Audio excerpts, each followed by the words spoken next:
This is Why the Last Man podcast on TV Podcast Industries, and we're talking about Why the Last Man, Episode 8, Ready, Aim, Fire. You'll find a group where you fit in. This is what, your intuition? You had a dream or something? You don't like me because what? Because I liked my husband? Because I'm not 22? You're angry. I don't blame you. I know what it's like to wake up in a life you didn't ask for. But I can't help you, Nora. You're not our people. We'll die out there. Give yourself some credit. You made it this far?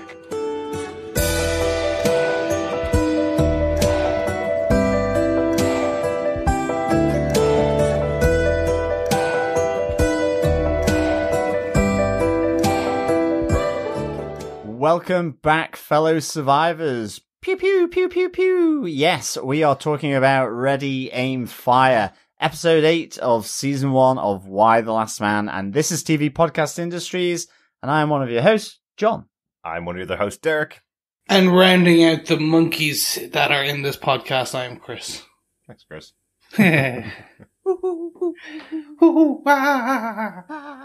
Let's not do the whole podcast like that, guys. Oh, come on, that's going to be brilliant. That would be Comedy awesome. gold. The only person that would understand that would be Ampersand. So, We could get a whole new following of like primates and stuff.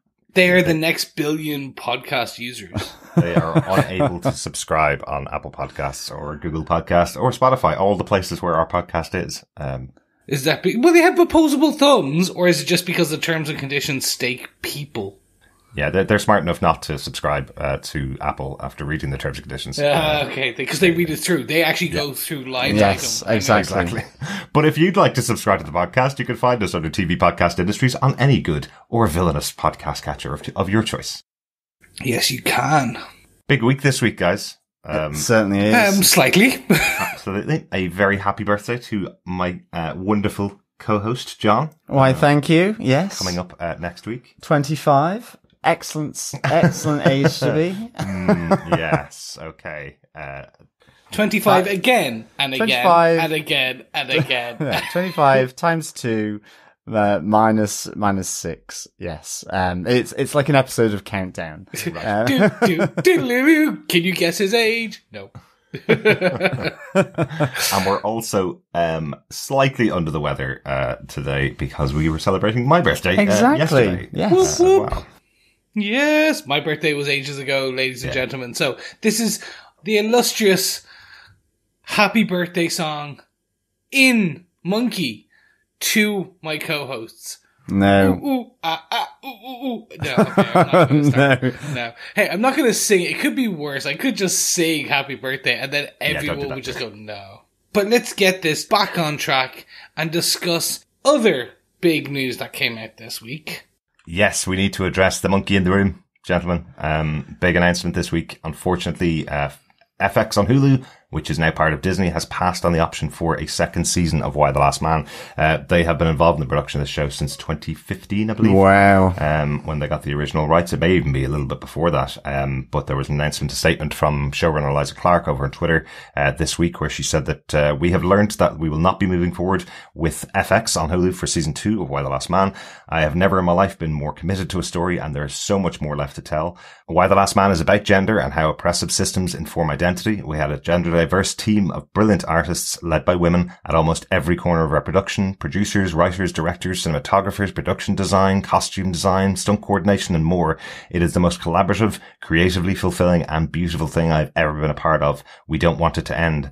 FX has been an amazing partner. We have loved working with them, and we're sad that Why the Last Man is not going forward at FX on Hulu, but we know that someone else is going to be very lucky to have this team and this story. I've never experienced the remarkable solidarity of this many talented people. We are committed to finding Why its next home. # Why lives on. Oh, nice hashtag.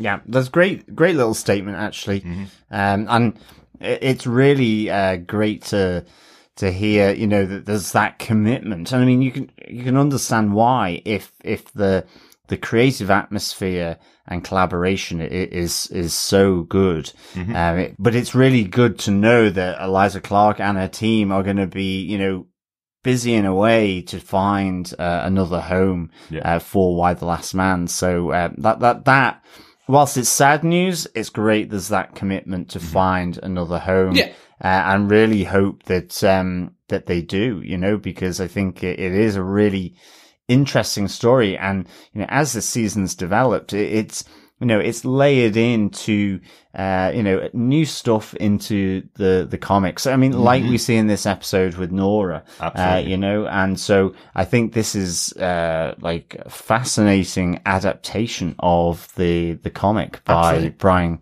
K. Vaughan and Pierre Guerra.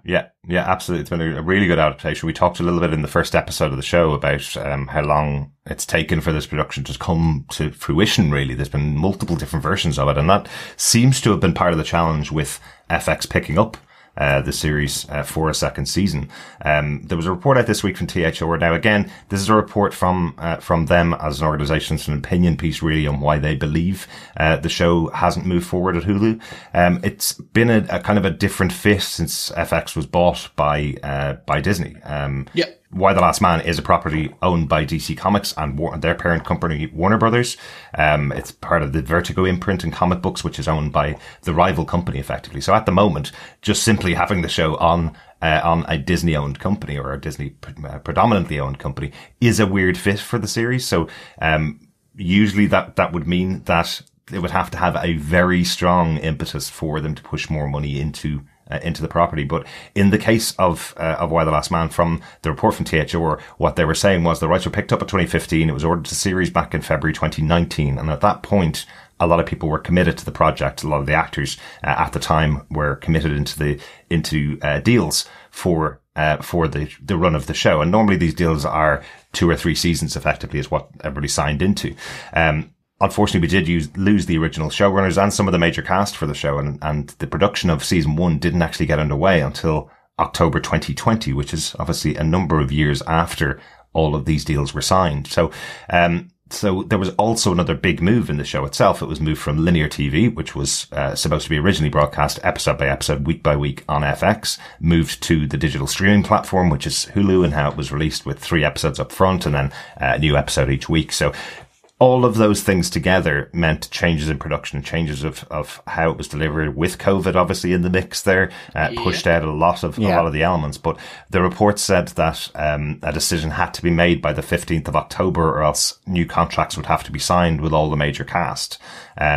Given that the show is kind of in the middle of its season, when that deadline came on, and what's known to happen in TV is they have a bit of a mid-season slump in ratings. People don't catch up with the episode as it's going, usually increasing after the fact and usually increasing towards the end of the series. People catch up and usually watch the final episode in bigger numbers, kind of thing.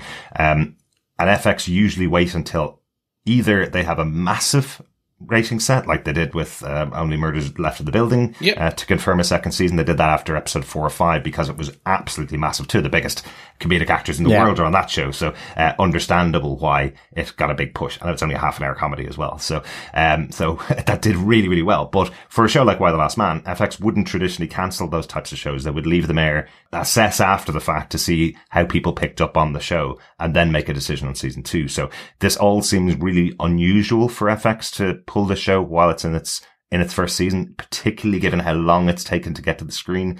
And I think overall, looking at the Rotten Tomatoes ratings, we're somewhere in like the 70s for Why the Last Man, which is pretty good overall for this kind of show that can be very divisive, this kind of drama show. It's got very positive reviews and some negative reviews. So, as you always get, a mixed kind of reaction. So there's nothing here telling us that this is to do with ratings, that it's to do with the people watching it. There seems to be a lot of fans out there now, including ourselves. And it just seems to be unfortunate timing, the way it's happened.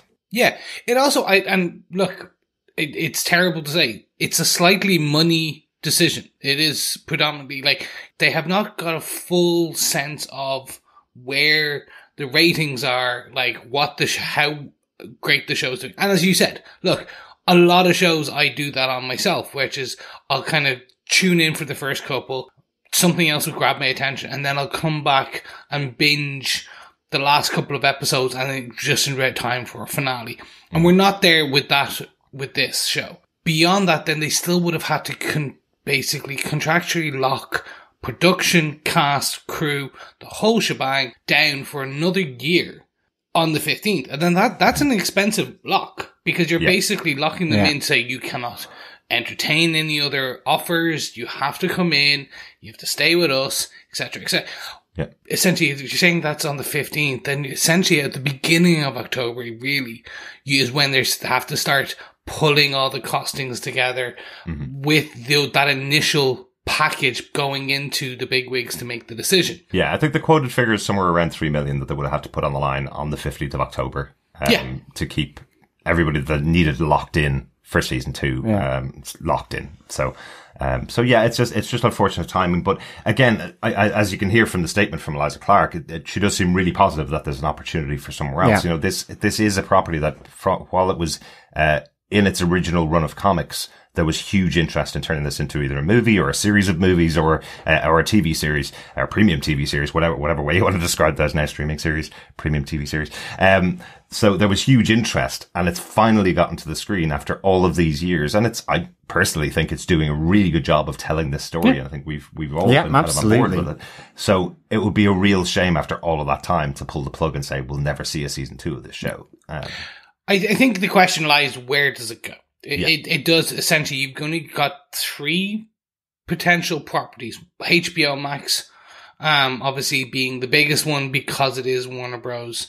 It is connected there. That is the obvious choice. You then got Prime on Amazon, and then you also have Netflix. Those are the 3 major options. Outside of that, and then you're looking at like a YouTube or a more an alternative streaming platform option, production, or maybe they go old school and try and bring it back to TV. It could be a linear TV option. There's no reason why it wouldn't. Again, the storytelling is very much episode by episode. It's not. It may not be that kind of show that would traditionally transfer to a Netflix or an Amazon all dropped in one day, you know, and I think it's long form storytelling as we talked about before. So, I would agree with you. HBO Max seems like the obvious choice for it.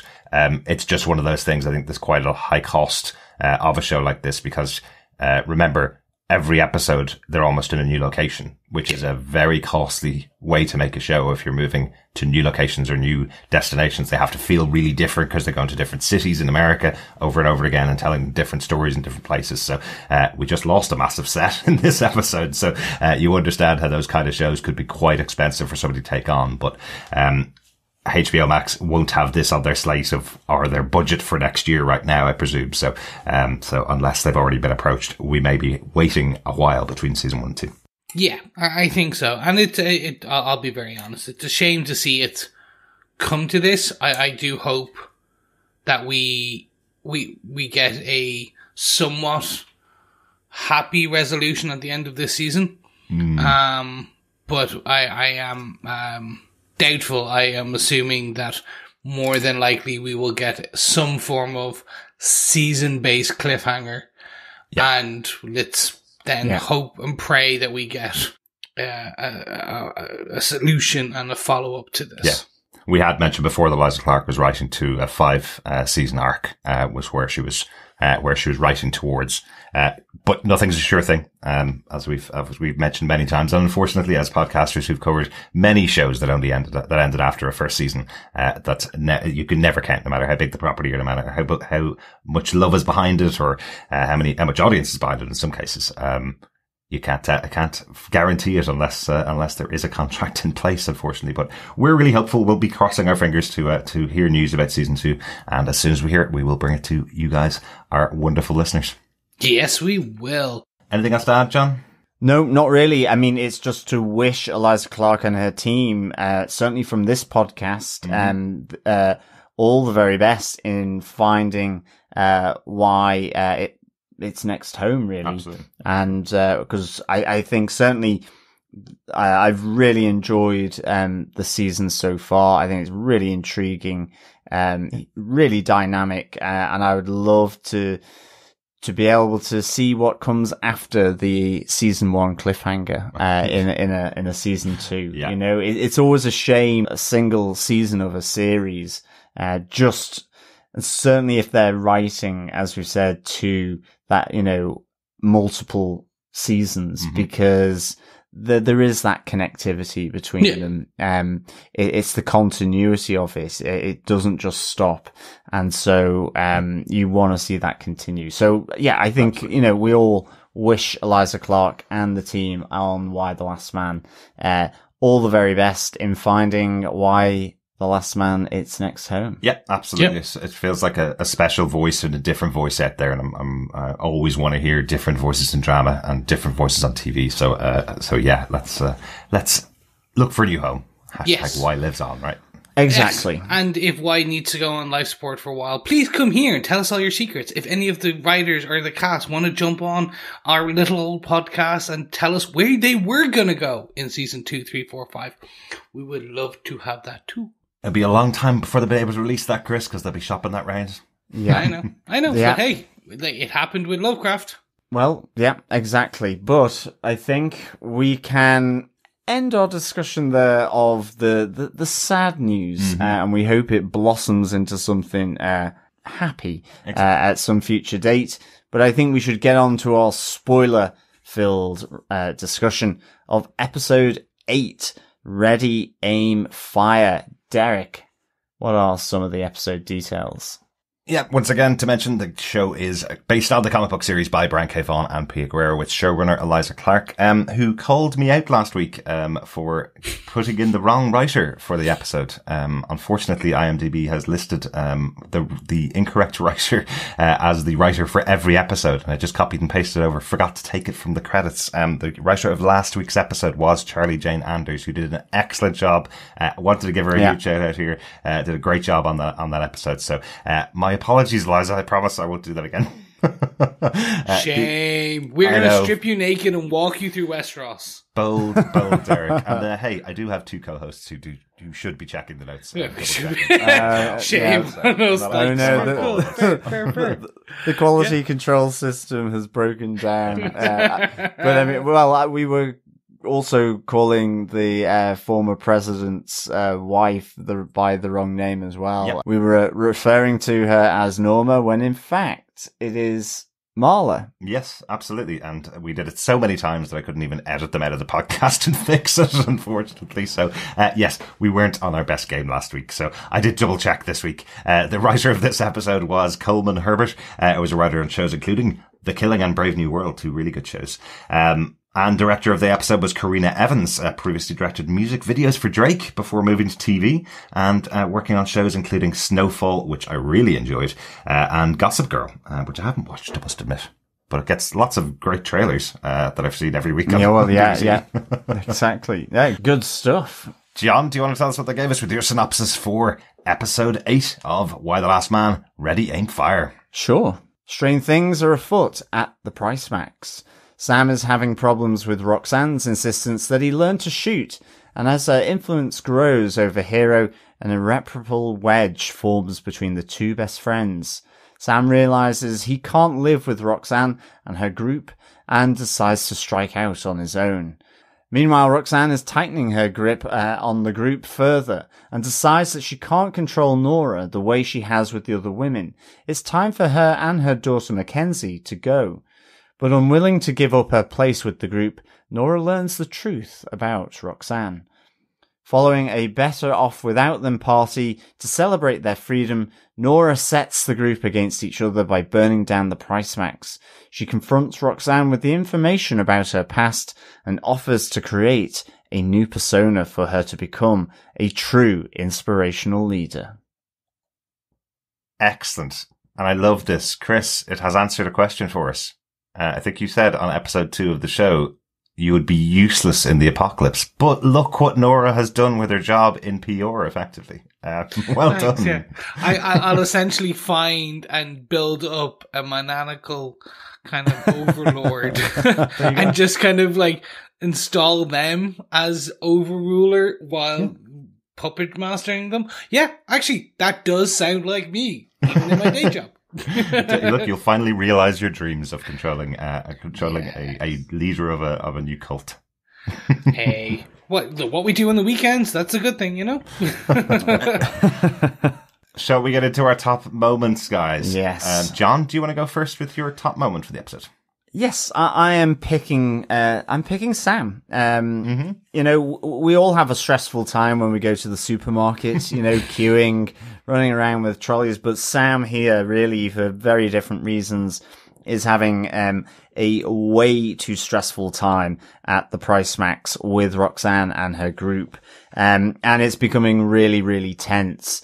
You know, we see him, you know, standing back and then being asked to come up and do shooting practice. And, you know, we learn a bit about him as well here at this moment, that he was an artist, a struggling artist. And so, you know, he really is, with everything else, with what happened with Kelsey, all the women keeping their distance. And then, you know, he is really, feeling on the outs that he doesn't fit in.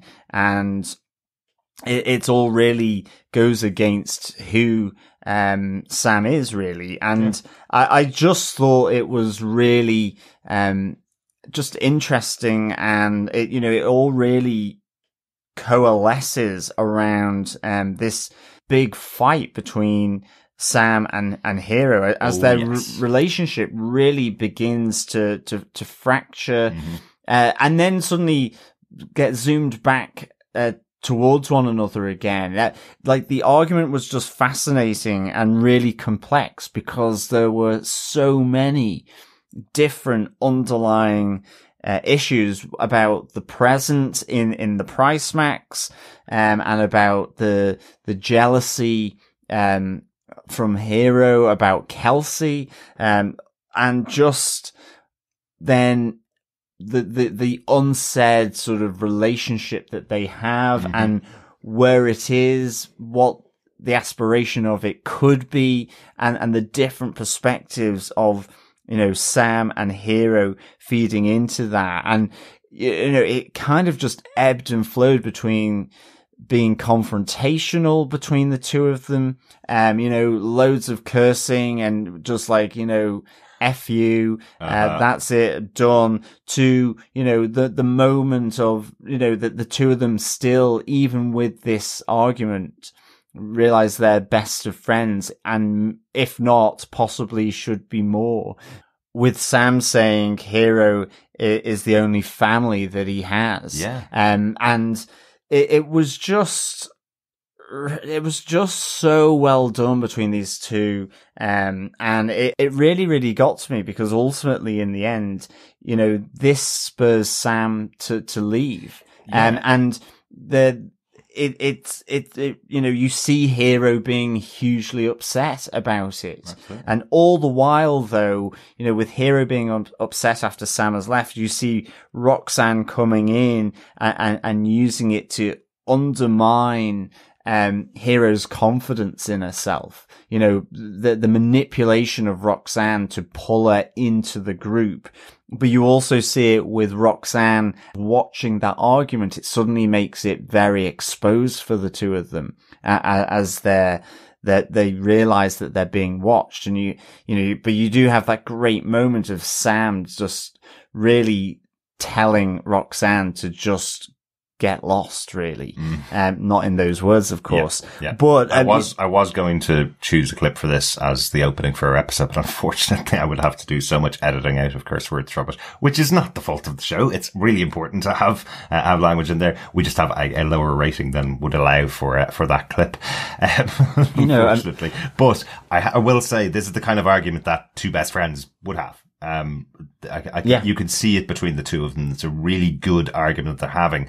But I love the kind of petrol that's being thrown on the fire of this argument, because Roxanne is coming in going to Sam, you cannot talk to her like that. Lower your voice. That's not how best friends speak to each other. You need to treat her with more respect. And she's in there sounding like she's calming down an argument, but actually she's throwing fire on it and throwing that wedge between the two of them. I thought it was such an interesting use of her character. And this is the kind of manipulation that she has done with all of the other women before. Yeah, it's all about undermining their history, their relationship.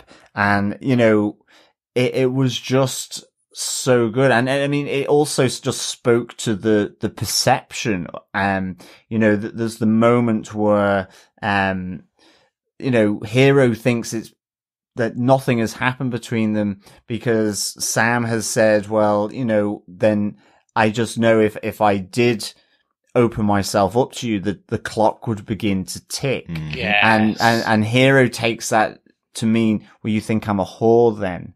And it's like, no, it's not. That's not what I think of you. It's not how I think of you. And actually, it's probably, it is probably that reflection of how Hero thinks other people see her, because of just how she chooses to live her life. And it was just a great piece of writing, great piece of, acting between the two. And I love how at, you know, the moment of the argument, you have Roxanne hovering, and after Sam has left, you have Roxanne hovering around Hero, all the while to sort of control Hero, and at least with the relationship of Sam and Hero before he leaves the PriceMax to destabilize that relationship. Yeah.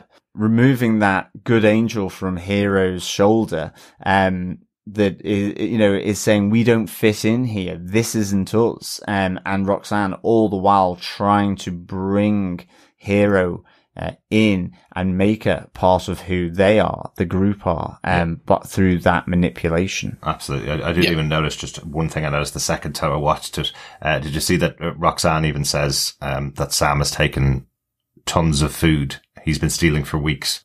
The women have observed it.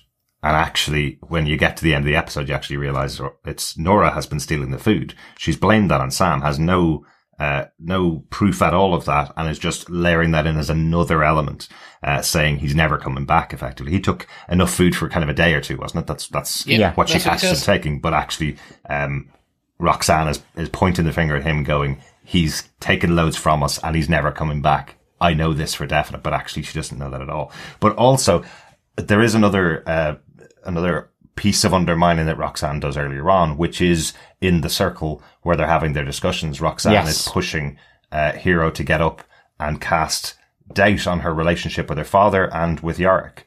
And she even says to her during that, because she's trying to again undermine that relationship between her and Sam, she even says to her, well, if you don't want to talk about your dead father and dead brother, how about you talk about Sam? He's just over there. Maybe you want to interrogate your relationship. And all the rest of the girls are feeding into this the whole time. All the rest of the women from the refuge are feeding into this the whole time, firing it up and getting her to question her previous relationships, you know? Yeah, it's really uncomfortable to watch, to see the prodding, and when all the other women in that circle sort of confirm Roxanne, was that, well, we do want to hear what happened, you know. Constantly confirming the direction that Roxanne wants that conversation to go, and which is, as you say, to undermine her previous relationships with her father and her brother, and even to be able to try and pick apart anything she says about Sam, because that's ultimately what she does. She picks at them, and maybe, you know, maybe there with Roxanne, there are some grains of truth to that, you know, absolutely. And you can see that realization on Hero, for sure. But it's all to keep that control of Roxanne as leader of that group. Yeah. Yeah, but that, and it's, Sam is the one who's not falling in line. Similar to Nora. That they're the two that decide not to fall in line and do not praise Roxanne. Roxanne! Sorry, I have to. It's been so many times. We've just said the name. It's every time you hear it, I'm like, I know. I do think of the police. Yeah. Well, in this one we definitely do, but let's get to that in a bit. Quite literally. But it's just so important when you start to see why Roxanne's doing this. She just wants anyone who is not under her control, who's not under her spell. And that's Sam. And Sam is a man for them. And they just want to get rid, with basically Roxanne is like, okay, you're not following my order, and also you are the embodiment right now of in my view, what I don't like. So this constant attack on men. We see this with the hero, where Roxanne goes on about Yorick and how evil Yorick is as a brother. And that it's just that constant zeroing in. And it was interesting, they chose to have Sam have his arm around Hero during that conversation. And it was just interesting to see Roxanne then, like, her head just swiveled towards Sam. So Sam has just been on this consistent, he's been in the firing line for a long time when it comes to this. Yeah. So this has just been when you get that explosion and this fight, this argument, what could have been quite easily resolved just by the two of them. Yeah. It just then spills over. Absolutely. It is that whole thing of, you know, with the narrative that Roxanne has introduced,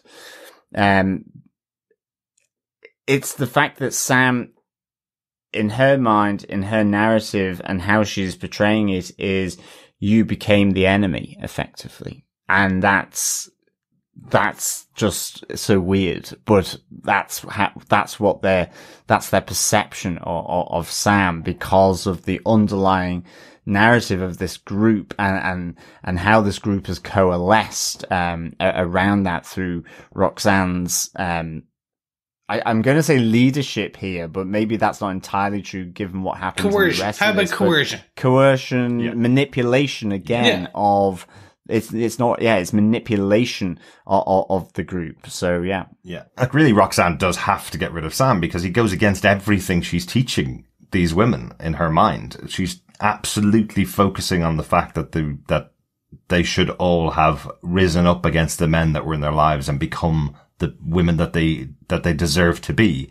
Yet there's a man sitting in the room with them the whole time. I think Roxanne has no idea what to do with Sam at all, because she's setting them all against each other. Like, there's a point where you're kind of going, if this was a real world situation where men hadn't disappeared effectively, that these women are being trained to go out and kill any man they encounter is what it feels like. That's what Roxanne is getting to. Yet she has a man in the room that's under the protection of Hero. So she has to strip that protection away, separate the two of them, and send him off. She will never be able to coerce him to join the group because of the method that she's been using to train these women, that their past lives were awful under all the men they were around, their uncles, their father's friends, their brothers.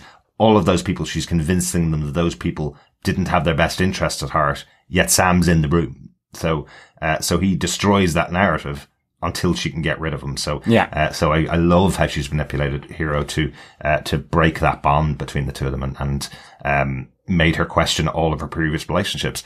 And just to point out, because it kind of popped into my brain, we're 8 episodes into the show and we've seen Hero in most episodes, almost every episode.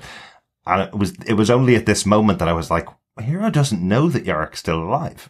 Hero has no idea of that at all. That's true. And she's being prodded about his relationship, which could have a massive impact when those two characters meet in future. Yeah. She's being prodded about his intentions when she says he was always there defending me. Well, did he defend you, when your back was turned, when your parents were blaming you for things? Do you think Yorick was just going, well, at least they're blaming her and not defending you? And all of those questions are popping in there in Hero's head. So there potentially could be some massive implications for that, for the last surviving man, Yorick, her brother, you know. So I'm intrigued to see how that will play out. Yeah, definitely. When they do eventually meet up. I think as well, just on a quick lighter side of that whole, the storytelling circle, I did, when Hero was sat sort of being asked to tell her story of her father and of Yorick, I did love the fact that there was the random chicken in the background walking away, on the floor. Yeah. I just thought it was really nice because we saw the chickens there when they first came to the PriceMax warehouse. Uh-huh. And Sam saying, "Were they? This can't be hygienic." No, exactly. We see them all the time. It's just having this continuity of the chickens around, and you know, I guess in such a important scene that you've just got these. I think there were 3 around the back, just pecking away, minding their own business. So I thought that was kind of quite cool. Absolutely. And do you know what else was really interesting going on in the background? Did you see Nora's reaction when Roxanne was taking Hero out and kind of attacking Sam at the same time? Nora's reaction sitting in the background, you could see she was kind of going, right, it's your turn now. Yeah, exactly. It was very much of, they're not friends. We've said they've had very separate stories here in the PriceMax. And just interesting to see her in the background going, oh, okay, spotlight off me for a minute. It's on the 2 of them now. So I thought that was exactly. And there was a point as well. You see it when they're arguing, Sam and Hero. And again, it leads to another switch of Hero when Roxanne kind of just puts her hand on top of the gun. And then all of a sudden Hero becomes very protective of Sam, that it doesn't matter, she's fine with it. And similarly, I actually thought when Roxanne sort of just walks into the room where Sam is packing, getting ready to go, I wondered whether he was going to get killed like Kate and at the start, whether it was going to be seen as, he was stealing and running off. Mm-hmm. But I think that would have possibly been a step too far for Hero. So, Roxanne has got the smarts here as well. So I thought that was kind of interesting. I think it's nice. I like where Sam ends up, as he strikes out on his own. And I jumped like crazy when Principal Blackwell, kind of popped in, but I just like that. You got the sense that's who he is. And that's something that he can, connect with and connect with Principal Blackwell. I'm wondering whether he's going to stay there, because there's just elements where right at the end, he lets out an expletive, and I'm just wondering, is he kind of angry with himself that he did leave and wants to get back? And that's simply because in some ways, Sam not being at, the PriceMax, he possibly knows that Hero could then go down a destructive path. And so that's the realization that he's just had, just as he's finishing off chopsticks that, Principal Blackwell has asked him to do a rendition of. Yeah. So I thought that was interesting, but I do wonder whether he will, wander, back to PriceMax. And of course it will all be burnt down, and whether even the group will be there. Well, I like the idea of him coming back after the group have left. That'd be an interesting option, but I'm really intrigued to see the journey of Sam on his own and see what happens to him. Yeah. In this I would love world. to see that too. It's lovely that we've seen him meet up with someone that seems to be quite friendly. For Blackwell, who's there because the kids will eventually be coming back to school, so she might as well just wait for them. And I love her the kind of banter between the two of them where she's saying, this is the best thing I've heard all day. You stay there as long as you want to and play as much music as you want. But you mentioned earlier on that we learned a little bit about Sam and his past. And this is where we got that line of, I'm an artist. Are you a musician? I'm an artist. What kind of artist? A struggling artist. Yeah. That doesn't really narrow it down very much. It's no, a exactly. response from Principal Blackwell as well. So I like that. He's an interpretive dance. Is that what? Yeah, well, he's in theatre. He's in, it's live theatre. Yeah. It was good seeing Sam, there with Principal Blackwell. Yeah. They did seem like birds of a feather. Okay. They flocked together. I just want to give a hats up to Coleman, the writer, or Eliza Clark, whoever, or someone in the writer's room, whoever decided just to do the play it again, Sam. Just cheesy, on the nose, but perfect in that moment. Absolutely. It was just like, it just recentered me as like, that was fun. Okay. There's lighthearted elements in what is a very dark episode. It was just that, oh, okay, yay. Absolutely. I think everybody has had some connection with their name in a song or a movie quote or something like that. And you kind of get the feeling from Sam's reaction, it was kind of somebody said that thing to me again that people always used to say to me when they heard my name was Sam, you know? Yeah. That kind of thing. He's like, oh, okay, something normal, normal interaction with a person. So, like that a lot. Excellent.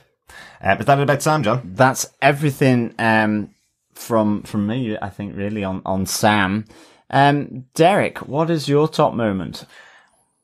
Really, it's the story of Roxanne. The flashbacks for Roxanne had to be my big point for this episode.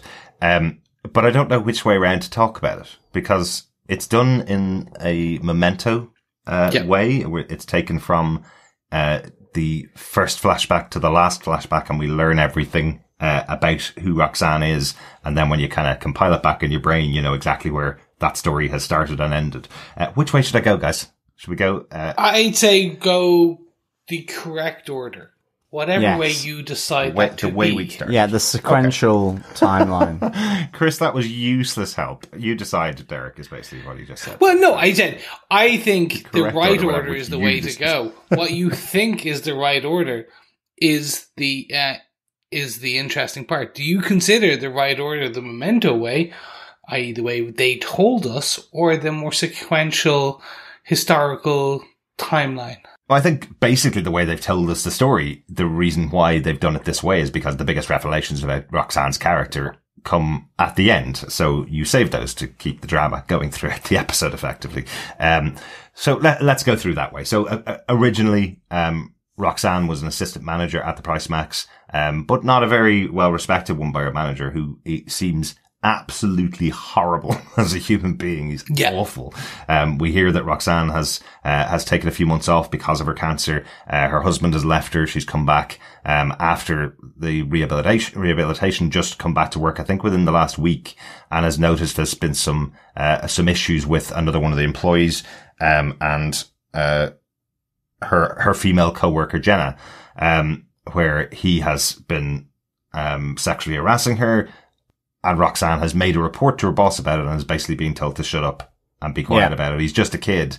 Roxanne pointing out he's not a kid. He's 32 years old. He really should know better than this, but it's a boys' club effectively, in there. So I thought that was quite interesting that's effectively the interaction that she's had. The two major people probably in her life are boss at work, man at home. The man at home has left her because she got sick. Horrible thing to do as well. And the guy in work is telling her, shut up, your opinion doesn't matter, and I don't care about the female employees in my business.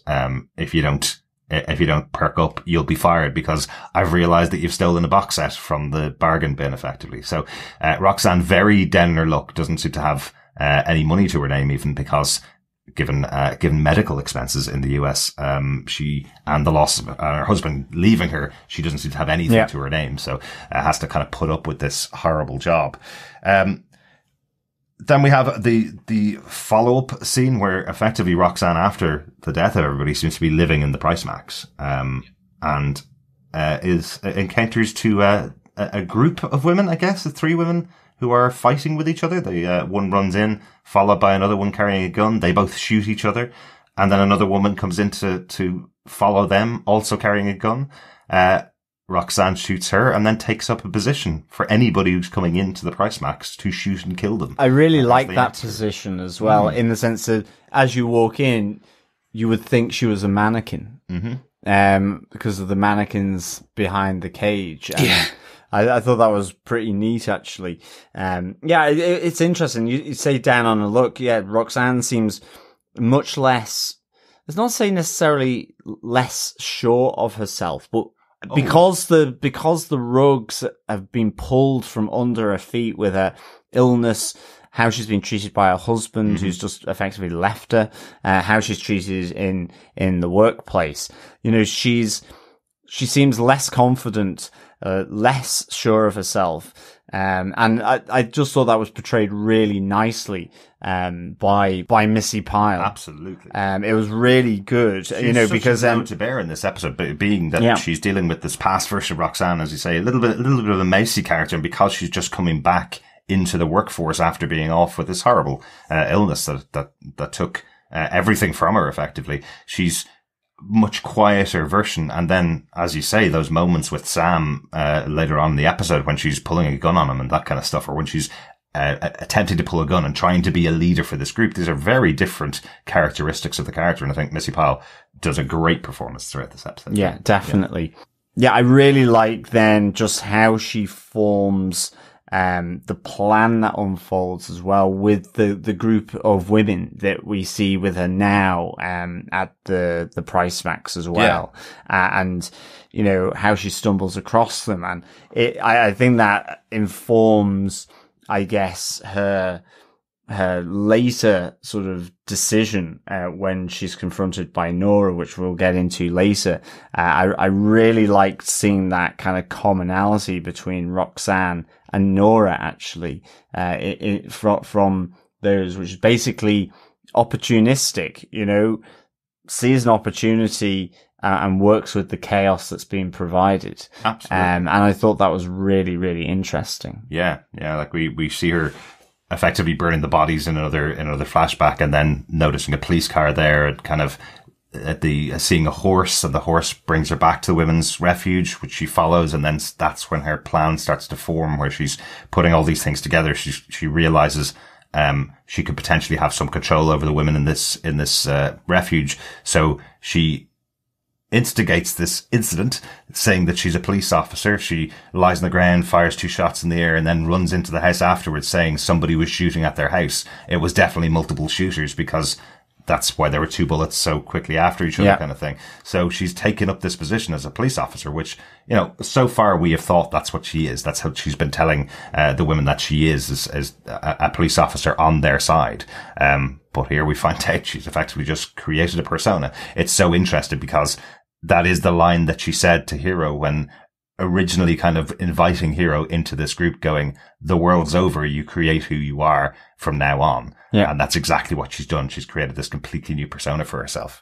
And I love that the elaborate story, effectively, of this life that never was is never a total lie, that she is pulling from the references of then these flashbacks that we're getting of how she's gotten to this point. And that's just so nicely done. Yeah. She incorporates the story of Jenna into her story about a woman, the only other woman on the police force with her. Yeah. And that's, and the lines that she says, Jenna pushing her away says, are actually the lines of her manager saying to her, don't worry about it. You like the attention maybe because you're getting on a bit. When you were younger, you liked the attention too. And now that you're getting older, you don't like the attention Jenna's giving, which is what the manager said to her rather than what Jenna herself would have said. So, really interested in pulling all that stuff together as well. Yeah. And also just, you know, you have that, you have the starter of that narrative that she's building with these women from the refuge as well. You know, you see the story circle, where she, you know, is trying to persuade them to come in and be a part of it. The cop element is problematic for them. And I loved how she takes that and just says, I was in homicide. We were the ones that had to deal with the consequences of women not being listened to, was the homicide of women. Yep. And immediately, you know, you see the group kind of connect with that explanation that, okay, yes, she's a police officer. Yep. They wouldn't necessarily have trusted them. But the way she sort of slants that story to try and dispel that fear, it was just really amazingly handled, I thought, by both the writers and Missi Pyle. Must have been a story that she took for Law & Order season 10. Must have been. Yeah. Must have been. The kind of final tying up piece, because we have all of these elements. We've now got the group of women from the refuge in PriceMax, we have the explanation for how she's gotten them there. She's explained to them that while it may have been a really safe place to be in regular times, now you're in the worst kind of location because there's only one entrance and no other exits. You're now going to be attacked from all sides because people want your property. And these are vulnerable women. We find out how vulnerable they are because they were all effectively there with a leader who was helping them through their each of their situations. And that leader left in the middle of the night, the first night, after the initial apocalypse, leaving them all on their own. So that's the position that effectively Roxanne is subsuming. She's kind of saying, oh, what a horrible person that was. But look, I'm a person in authority. I can help you through everything. I have the training to deal with this, but she has none of it. She's just putting on that air and putting on that confidence. But it ties it all the way back up to the first time we met Roxanne. Right back in her introduction, effectively, there was a woman that was shot, Kate, who was dying on a table. Hero was asked to save her as an EMT. And Roxanne came in and shot and killed Kate. What we find out in this episode is, and I think, I'm just inferring slightly, but I think Kate had discovered the police car. She's out of bounds, is what you see from Roxanne. She's saying, why have you gone outside the boundaries? She's covered in water. So it seems like she went into the lake the same way Nora did, discovered the police car, and was confronting Roxanne about it and then tried to escape. And Roxanne shot her because of it, effectively, because she didn't know how to control her. So that kind of changes a little bit the initial introduction of Roxanne, where she walks in, Kate's dying on the table, and she just puts a bullet in her head because effectively she wanted to silence her back in that moment, and now she's had the opportunity to do it the first time we meet her, whereas we thought she was kind of putting her out of her misery because there was no doctors around. It was what we thought, and how that was. Well, it was both, effectively, column A and column B. The underlying thrust of it is definitely so she doesn't recover, but we do hear from Hero, she needed a surgeon, not a paramedic. Yeah. And Hero's play there was to not get shot herself, and Sam and Nora and Mackenzie at that time. But Hero, I think, is clear enough that even with what she had managed to do, Kate probably wasn't going to survive. But yes, you're right. The underlying thrust is definitely to be certain. Yes, exactly. But overall, that's my point to this Roxanne's flashbacks. I just love how it was told, and I love the order in which it was told, and love learning all those little individual bits about this character who effectively assistant manager on the breadline, about to be fired, all the way to leader of this group in this episode. And tying it right the way back up. So now we have her full story from day 1 to day 79 or whatever we are right now. Yeah. So day 100. This called even 100 at this point. How about yourself, Chris? What's your point for the episode? I'm going to take the remaining main story beat on this, which is Nora.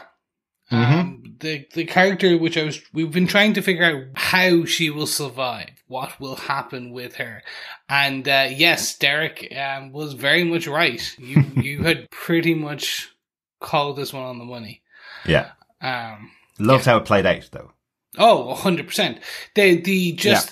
Throughout the episode, we see Nora just slowly more and more and more become more desperate. First with Hero, so essentially told that she has 2 to 3 days to get the hell out. Then essentially it's like begs for mercy, not going to happen.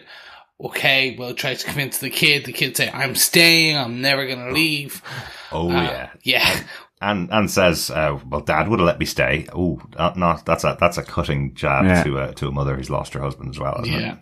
And probably that argument is the moment where Nora, at least realized something had to be done. Otherwise she would lose her only remaining connection to family. Yeah. And daughter. Yep. And then we see her try to convince Hero,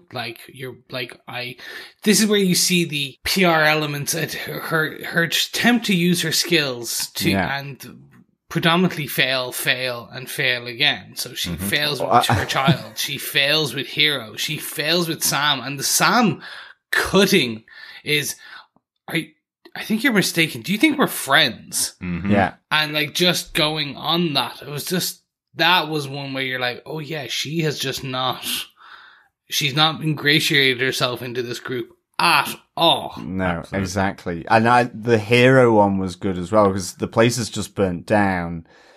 They're all have got some massive hangover because, you know, if we want to throw a party in our temple, then we will, and they really go all out. That party looked fun. Yeah, Yeah. It did look fun. But I love that Hera just turns around and says, "What are you talking about?" Because she's trying to sort of, you know, build in a story of how she wasn't really that close to her own mother in order to try and persuade Hera, who, you know, isn't very close with her mum, to sort of come along with her so that, you know, it's safety in numbers. Yep. Sure, your mum will forgive you. All that stuff is water on the bridge. The minute she sees you, everything will be fine. I didn't have a great relationship with my mum. It was lovely. What are you talking about? It was so good. Yeah. Marin Ireland had some great moments in this episode. That moment where she's lying over the top of Roxanne while Roxanne is asleep after the party. I could have gone any way for me there. I didn't know I've been expecting Nora to have a change in the series as we've talked about multiple times, but I really thought that she was going to slide out a knife and take Roxanne out there and just take over the group effectively. I thought that's the way she was going to go. I love that she's gone much more in her mind and pulled out this plan for how she can now fit into the group. Yeah. And just, again, using what she knows. She's using what her skill, her pre-apocalypse skills as a survivor.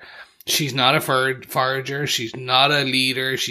Her job is to be the woman behind the curtain, behind the leader, behind basically essentially what she did with the president. And we saw her in the first episode being this role, and she's just installing her new president in this place. Yeah. In absolutely. Roxanne.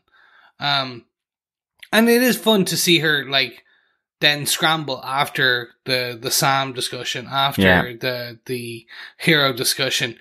Like, all right, I'm going to have to run. And it's literally because that's, as you said, we find out she is the person that was stealing the food consisting and stealing a handgun as well. And then finding the badge, in the police car. More just that, what was that bird floating down the river? It looked like a demon spawn. That is a call back to why she left her home when she was trying to bury her husband and son back in episode 1 or 2. With the crows. Yeah, there was it's a vulture, I think. But it's a massive vulture. Yeah, it was definitely something. Yeah, it's a bird they have in America that we don't have over here. Buzzard thankfully. or something. No, vultures are big now. Yeah. It was massive. But yes, I think it is just tying back in because remember, that's what drove them out of their home. It was the type of bird that attacked Mackenzie when she fell over, because those birds were attacking the bodies of her father and her brother. So it seems to be a connection back there. So maybe this is going to be the emblem for Nora's new political party that she's creating. Yeah. I just loved it was just as simple as a name tag and finding the car. Yeah. I was hoping it more photo ID. It was kind of like, hi, my name's Roxanne. And it was a photo of her as the story unfolded, but it wasn't just the name. It was like, well, she could have lied her way out of that one. She may have been able to. Yeah. But I think she puts up a pretty convincing argument, though. You know, the argument itself that Nora's saying to her is, I get it. I know what you're trying to do. Manipulate these women who have been hurt by men and say all men are bad, and that binds them to you. You're helping them. But that's not going to last forever because men are no longer around. Yeah, the men exactly. in their lives, you can no longer turn them against them because they're no longer here. You need something bigger. You need something more important. You need something to push their buttons and get them to really follow you like a real leader. Yeah. Well, I love that she says, you know, you need more than men suck, basically, because there are no men left. Yeah. Absolutely. And Chris, since it's your point, I'm sure you chose it for a big reason here. This is the creation of the Daughters of the Amazon, major characters in the comic book. So what do you think of this version? We didn't really get the creation of Daughters of the Amazon in the comic books. We had this group and kind of learned a bit about it over time. What did you think of this as the new version of the creation? I loved it. We had some ideas based on kind of the rebirth ceremony in previous episodes, the chosen names that they were choosing. I was like, maybe they're gonna do it. I did think up until this point, I was like, oh, wait, Roxanne, oh my god, they're just this was a punt. It was a fake. They were dangling that this was the Daughters of the Amazon, and then we're gonna kind of decide to do something else. And it was only as the speech at the end is given, and to be fair, fantastic writing on the speech. It was like something. Yeah. It's a speech I would be happy to write. Yeah. I love that when she makes the reference to Amazons in that speech, that one of the women listening on says, "Oh, you mean the ones from Wonder Woman?" That was just really, that was a nice little touch. Yeah. It's like, no, from Greek mythology. But they both are fair. Both are fierce women. Yeah, absolutely. Yes, really... but there's a very big difference between the two, isn't there? That she specifically calls out that the original warrior women cut off one breast to be able to fire a bow better. That's not something you'd see in Wonder Woman. This is a very different group, and she is really, it's a call to arms here for all of them. This is now a big change. This is no longer about them sitting around in a kumbaya circle talking about their past lives. Now she's effectively saying the world is ours. We are the Daughters of Amazon. The world is ours. This is now them going on the offensive almost. Yeah. Yes. And partially because Nora has taken away their home from them. She's burnt it down. That scene where she burns it down is such an interestingly filmed scene. It's not how I expected it to go, as I mentioned earlier on, at all. But it's almost so casual, and there's almost moments where Nora looks like she may go one way and may not. You know, she kind of casually plays with the gasoline and kind of throws a little bit of it down and a little bit more, and then kind of leading it in, and then she walks outside and just casually kicks a little bit of the fire towards it, and then gives it a little touch, and then it all goes up. And you're kind of wondering, has she really planned definitely what she's going to do here? Or are there moments when she could just go and get that bag and get Mackenzie and leave? Or is she just a little bit too drunk and she just goes, right, all right, I'm just going to do it and see how it plays out. But I do love how quickly all the women turn on each other the following morning when they get up. No, it was your fault. You said you were going to put out the fire after we finished. No, I said I'd allow the fire to burn down. And Roxanne's trying to calm them down and is told promptly to F off immediately. Yeah. I love that. So the whole situation has started to break down because, exactly to Nora's earlier point, these women aren't here for you as their leader. Yeah. They're here because you have food. And the minute that food goes, they're all gone too. It's like, you had stuff, now you have no stuff. Yeah. You're not a leader. She's really smart. I loved Nora's jumping off point here with Roxanne. But I have to say, all the while, I was there going, Roxanne's going to kill her. Yeah. Because if she knows, then she's going to kill her. And so, it was to my point earlier about with Roxanne sees her opportunity, fires the gun in the air to get the women at that refuge on board. She sees her opportunity and takes it. And that's exactly what Nora is doing here as well. You know, she's on the outs. She's been scrambling.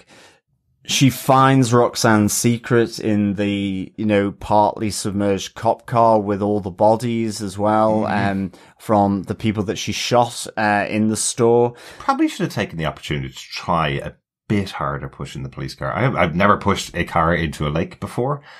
Maybe just tested to see if the lake was deep enough. I think it was a river. I think. Oh, it was a river. Yeah, it was a river. So I think she thinks it would have gotten swept away because it was a pretty big river. And it was just literally the lights off the top of the police car that the only thing that go away. Yeah.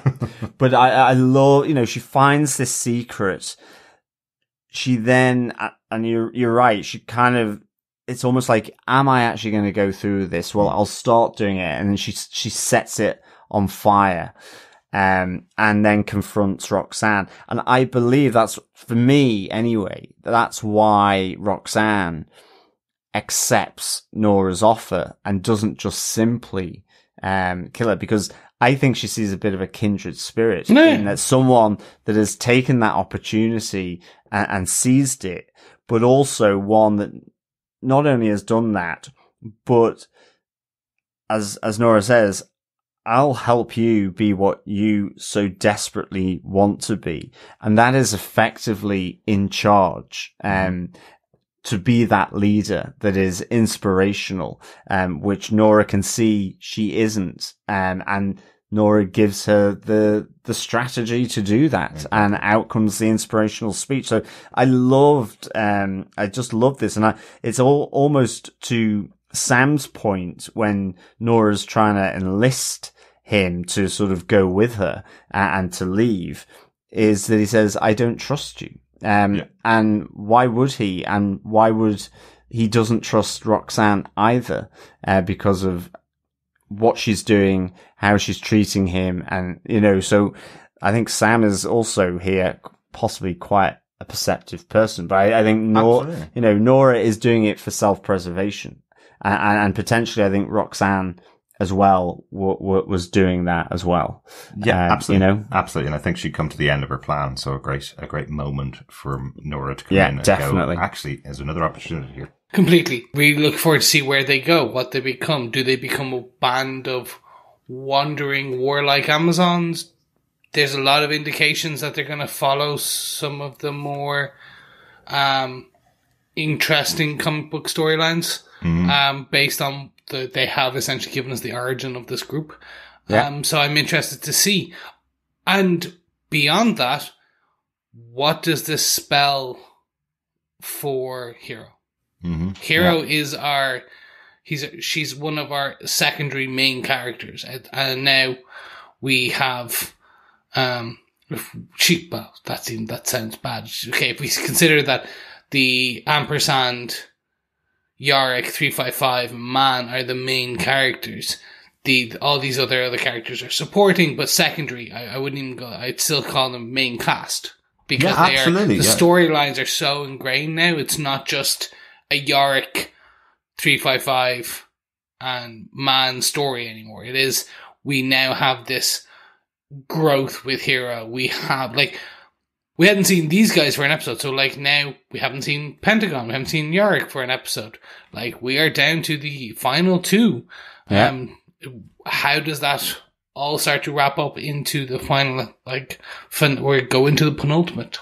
But Yeah, but really intriguing, and I love this. I will definitely now go down and say this is a better version of the story of the Daughters of the Amazon than we got in the comic books, because it's not as detailed, and I think they've written a great intro story for this, why this group exists in this world. And I do think, no offense to Brian K. Vaughn or Peter Guerra, on their comic book, I just think it's better in what they've done in the show here. Yeah, they've taken a fantastic idea, a fantastic group, and they've just expanded upon it and made it. It's like taking a Picasso and going, do you know what? I'm going to put it in a really nice frame. That makes it even better. Okay, that's a possible connection there, Chris. Any notes on the episode, guys? No, I am just curious to see what happens with Sam. And I already gave my play it again, Sam, kind of chef's kiss piece. And please, I want someone to make the Roxanne police joke. That is all I ask. They basically did, though, Chris. They've said that she is a worker whose name is Roxanne and became a police officer. That is the best possible connection to Roxanne and the police. Okay, well, let me put it this way. I want Yorick, when he meets Roxanne, to go, Roxanne? Roxanne? Okay. That's all. I just want someone to do it. It's just such an easy cultural touchstone that you can just play to with. But anyway, that is my note. This is the reason why we don't work in writers' rooms for TV shows. It really is true. In the past. Yeah, exactly. No, I've got no notes. I certainly can't follow that note anyway. Thank you. Can you, Derek? Can you follow? No, I think we've talked really extensively about this episode. Really enjoyed the episode overall. I think it's the story, taking it to just the PriceMax in this episode and seeing the history of Roxanne and the creation of the Daughters of the Amazon was such a great idea, so that you get the full impact of what's going on in this episode. I think, if it had been split the way most of the episode had been split, with 3 different locales and trying to tell the story in between 2 other stories going on, I don't think it would have had the same impact. So I'm really happy that they've taken the time to do one episode to give us all this information and create this big group. Yeah, definitely. How about yourself? I really love this episode. I give it 4.5 chopsticks out of 5. I just love the focus on the dynamic of Nora, Sam, Hero with, the ever-present Roxanne and just what that's done to this little group that we saw earlier on in this season. I just thought, again, another superb episode for the writing and the acting, giving it that hour-long time to sort of mature and macerate in its own juices was really just fantastic. To see Roxanne prior to being the so-called leader of this group, seeing Nora's own sort of victory and moments of opportunity that she grasps, and seeing effectively Hero sort of get pulled in on it and lose Sam. I thought all of these were great points, and I loved it. So 4.5 chopsticks out of 5. Excellent. Any final words on the episode, Chris, you want to add? I have pretty much exhausted everything I can on this episode. I was just happy. It was a good episode. I think that's interesting to see where they take it for the final 2. That is really, we are not even midway through the mid-country for our cross-country trip. So let's see how far they get before the end of season 1. But gentlemen, with all that being said and done, I think it's about time we head on over for some feedback. First and foremost, we have some feedback from Dr. Bob Phillips. This is about episode 7. He has this to say. I should preface this with #SilentBobLive, I think. Laugh out loud. I think what Dr. Bob's saying here is that this is like a live Steve. It's his own version, but in written format. So, notes Dr. as Bob, he goes. Yes, making notes as he goes. So he has this to say. So the corpses are rotting, but not a cloud of flies. Is this because the boy flies have died off and their short life cycles mean they're extinct? Sleeping is entirely something best done almost anywhere else than behind the wheel of a car. This is a great reminder. The weird body swap things 355 is experiencing is freaky and intriguing, and I want to know where it's building to. Oh my god, that prosthetic puke was so gross and strikingly accurate. There should have been more nose wrinkling though, let's be honest. Poor Marla, I thought they played her story, The Edge of Despair, and just clinging onto reality beautifully. An appropriate and painful ending. Oh, absolutely. Yeah. I do agree with you, and I'm here for #SilentBobLive. Absolutely. A really interesting point that he mentions about the no clouds of flies over all the bodies that are in the Pentagon. Do you know, I think we've mentioned this before. There is a no prize idea in Marvel Comics where they had kind of continuity issues, and people pointed out a reason in universe that could be the cause of that continuity issue. And this is one of those. This absolutely could be the reason that there are no flies around. They have a short lifespan if there are no boy flies around. Yeah, exactly. Flies could be extinct. This could be the way to deal with it. Maybe that's the reason that the original thing that killed all the mammals with the Y chromosome came around. Maybe that's the reason. Somebody was trying to kill off all flies in the world, and it ended off killing all Y chromosome mammals. You never know. Yeah. but I do like that idea that you've noticed something there, that there's no flies around all the dead bodies. Well, that's true, actually. Any animal that has, shorter life cycles will gradually go out of existence sooner. That's right. That is actually discussed in the comic books as well. So that will come in future. But with a short lifespan for flies, maybe it's coming a little sooner for them. Thanks so much, Bob, for the feedback. We also got some feedback on Facebook on episode 8 from Salima Kisler. He says, this was a tough one to watch, not because it was boring or uninteresting, but because I spent the first half of the episode hurting for Sam, Nora, and Hero, and being confused by the snippets of flashbacks to Roxanne's rise to power and her motivations. In the end, though, it did come together. While I missed our traveling quartet, and I feel like we left the DC plot just when it was getting very interesting, it was cool to get Roxanne's origin story, and a lot of what she's been doing now makes more sense. After Hero sabotaged the car they found and then came on to Sam, all the while stringing him along, I thought she was the worst person in the show, but now that title belongs firmly to Roxanne. I did greatly enjoy Sam finding a moment of humanity with Principal Blackwell. Great contrast from Roxanne's Iron Fist. All in all, a rough episode, but definitely a good watch. I absolutely agree, Celine, there on Principal Blackwell. It was just a real nice moment. You see, okay, the surprise, the jump, him jumping, from the surprise of Principal Blackwell coming in, but then that, realizing just she's wants to hear him, play again. And it was just really nice moment. You see him relax into it.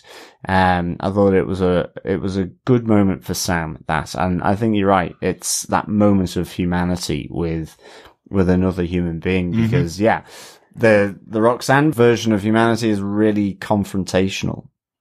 Absolutely. Yeah, really good points to them. I know these are tough episodes to watch sometimes. And yeah, you're kind of left a little bit adrift about what the hell is going on with Roxanne's flashbacks, because they're flashbacks, but also in the wrong order as well. And so until you get to the end of the episode, it does tie up really, really well. And I love the mechanism that they use to tell this story of her rise to power in reverse, basically. So love that too. Thanks, Salim. Yes, thank you, Salim. Finally, we have a voicemail from the one, the only, Steve Brown. Take it away, Steve. Hello, TV Podcast Industries. This is Steve, and this is for Why the Last Man, Episode 8. I thought Kate was the one she shot. I guess not. Okay, Kate had just left, but now we see Roxanne's real, like, what she is. Yeah. She just said the title of the episode. Mic drop. Not your people? What, like, psycho controlling? Okay, so this is a flashback. Missy Pyle's hair looks shorter, so. I don't know. I wasn't in the room. It is kind of a cult, the way everybody was repeating what Roxanne would say. Okay, so it seems like in the beginning, they decided not to stay with her at the PriceMax, and they went back to the group home, and that's where the horse went to, right? But it's pretty close to this PriceMax thing. It's a dance party. Hey, they had one of those in Pennsylvania. What the heck? Is she going to try to burn the place down? Oh, that's not right. Wow, that escalated quickly. Okay, it's a huge pet peeve of mine in TV shows and movies when, especially cops, fire guns into the air. Gravity, people, bullets come down. And when they come down with even more force than they went up with. And the earth rotates, so you don't know where that bullet is gonna come down. Hey, Nora just found the police car that, I guess that's what Roxanne put all the dead bodies into, and then, but what is this card she just took? I'm starting to suspect that she wasn't really a cop before this. Nice. I was trying to figure out what she found, and she found the name tag. Okay, that makes so much sense, and she just put everything together. All right, guys, can't wait to hear you talk about this one. I don't know if I'm going to get it in time, but I'll get the next one in time. Don't worry, Steve. You got it in time. Thank you so much. Yes, you certainly did. Yeah, you were away in Philadelphia this week with a bunch of Walking Dead fans. Yes, was it sunny is the question I would ask. Always sunny in Philadelphia, I've heard. Oh, well done. Well done, boys. Well done. Well, there you go. We just said the name of the episode in the episode. No, it's really interesting. Again, because of the mechanism of how they tell the story of Roxanne in the episode, it's really interesting to hear your feedback and your reactions to, a cop shooting a gun in the air. No cop would be stupid enough to do that. Well, she's not a cop. She's an assistant manager at a PriceMax. Now, she may have had a lot of gun experience beforehand because they obviously sell a lot of guns in there, but she may have just done something really stupid and could have paid for it with her life if it hadn't worked out for her. Yeah, definitely. Yeah. Great to hear from you, Steve. I hope you had a great time away with the Z-Heads last weekend. I've heard great stories about the trip, so I hope you really enjoyed it. Yeah, thanks so much, Steve, and everyone else for your feedback. Absolutely. I do want to give a shout out to some other podcasts that are covering Why the Last Man for this season. I know that we cover multiple shows on TV podcast industry. I think this is our 45th show that we're covering over here, but there are lots of other podcasts that are giving that are covering Why the Last Man and talking about it in really different ways to ourselves. Black Girl Couch Reviews is a really good podcast, a solo podcast where she's talking about every episode individually along with multiple other shows that she's covering over there. Go over and listen to our friends over on the Superhero Show. 3 other podcasters talking about every single comic book related TV show that comes out every week. They're covering Why the Last Man over there as well. And go listen to our friends over in Double P Media who are doing Zed, the podcast you listen to after Why, over on Double P Media as well. Excellent. So, love that title. It's really good, isn't it? And I keep calling it Zed and it's Z, but they don't mind since they know we're not from America. But loads of other voices out there talking about this great show, and I've really enjoyed listening to each of those every week, getting different perspectives on the episodes, so that I can so that I can get some more impressions of how the world is viewing this show as well. So go check them out. Yeah, absolutely. Thanks so much, fellow survivors, for all the feedback. Keep them coming in. And thanks for joining us for episode 8 as well of Why the Last Man. We will be back with the penultimate episode of season 1 of Why the Last Man, episode 9, entitled Peppers. So I wonder whether they're bell peppers, black pepper, white pepper, Red Hot Chili Peppers. Yeah, we had Ghost Peppers. We had Weird Al is Dead earlier on the season. That is true. Maybe they will find some of the Red Hot Chili Peppers. So, oh my God, do you imagine? There you go. There's a special guest star for you. Thanks so much for joining us. We'll be back again with Why next week. Looking forward to it. Yes, thank you so much, folks. Speak to you again soon. Yep, thanks so much. Keep watching, keep listening, and keep surviving. Bye.